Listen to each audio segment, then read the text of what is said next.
CISF constable fireman പോസ്റ്റിലേക്ക് ഒരു recruitment വിളിച്ച കാര്യം നമ്മൾ അപ്ഡേറ്റ് ചെയ്തിട്ടുണ്ടായിരുന്നു. സോ അതുമായി റിലേറ്റ് ചെയ്തിട്ടുള്ള പുതിയ അപ്ഡേറ്റുകൾ വന്നിട്ടുണ്ട്. അതാണ് ഇന്നത്തെ വീഡിയോ ഭാഗത്തിലൂടെ നമ്മൾ ഷെയർ ചെയ്യാൻ പോകുന്നത്.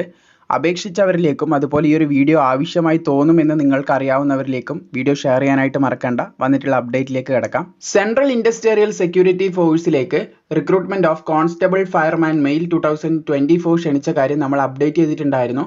സോ അതിന് അപേക്ഷ സമർപ്പിച്ച എല്ലാ ഉദ്യോഗാർത്ഥികളും പ്രത്യേകം ശ്രദ്ധിക്കേണ്ട ഒരു അപ്ഡേറ്റ് ആണ് ഇന്നത്തെ വീഡിയോ ഭാഗത്തിലൂടെ നമ്മൾ തരാനായിട്ട് പോകുന്നത്. ഒരുപാട് പേര് ചോദിക്കുന്നുണ്ടായിരുന്നു എന്തെങ്കിലും ഫർദർ അപ്ഡേറ്റ് അതിൻ്റെ വന്നിട്ടുണ്ടായിരുന്നോ എന്നുള്ളൊരു കാര്യം. നമ്മൾ വീഡിയോ ചെയ്യുമ്പോൾ തുടക്ക ദിവസത്തിൽ തന്നെ പറഞ്ഞിട്ടുണ്ടായിരുന്നു ഇതിനൊരു മോഡിഫിക്കേഷൻ ഡേറ്റ് ഉണ്ട്. ആ മോഡിഫിക്കേഷൻ ഡേറ്റ് കഴിയാതെ നിങ്ങൾ ഒരു അപ്ഡേറ്റും പ്രതീക്ഷിക്കേണ്ടതാണ്. ഇപ്പോൾ മോഡിഫിക്കേഷൻ ഡേറ്റ് ഏകദേശം ആയിട്ടുണ്ട്, നിങ്ങൾക്ക് കാണാൻ സാധിക്കും. 10/10/2024 മുതൽ 12/10/2024 വരെ നിങ്ങൾക്ക് മോഡിഫിക്കേഷൻസ് വരുത്താൻ സാധിക്കുന്നതാണ്.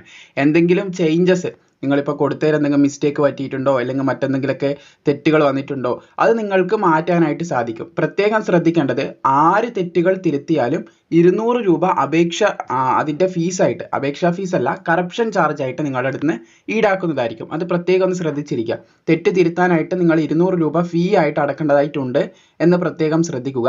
CISFൻ്റെ വെബ്സൈറ്റിൽ ലോഗിൻ ചെയ്തിട്ടാണ് നിങ്ങളുടെ തെറ്റുകൾ തിരുത്തേണ്ടത്, അപേക്ഷയുടെ തെറ്റുകൾ തിരുത്തേണ്ടത്. സോ നിങ്ങൾക്ക് ഉടനെ തന്നെ ഈ തെറ്റുകൾ ഇപ്പോൾ തിരുത്താൻ സാധിക്കുന്നതാണ്.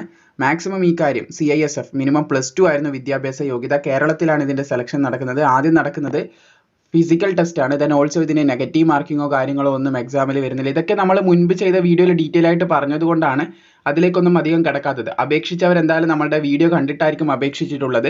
അപ്പോൾ അവർക്ക് ഈ പോസ്റ്റിനെ പറ്റി വ്യക്തമായിട്ടൊരു ക്ലാരിറ്റി, നിങ്ങളുടെ മുൻപത്തെ വീഡിയോ കണ്ടവരായിരിക്കും, നിങ്ങൾക്ക് ഇതിനെപ്പറ്റി കൃത്യമായിട്ട് അറിയാവുന്നതുമായിരിക്കും. അതുകൊണ്ട് അതിലേക്ക് കൂടുതൽ കിടക്കുന്നില്ല. സോ ഇപ്പോൾ ഇതിൻ്റെ കറപ്ഷൻ്റെ അപ്ഡേറ്റ് വന്നിട്ടുണ്ട്, നിങ്ങൾക്ക് സൈറ്റിൽ കയറി ചെയ്യാവുന്നതാണ്.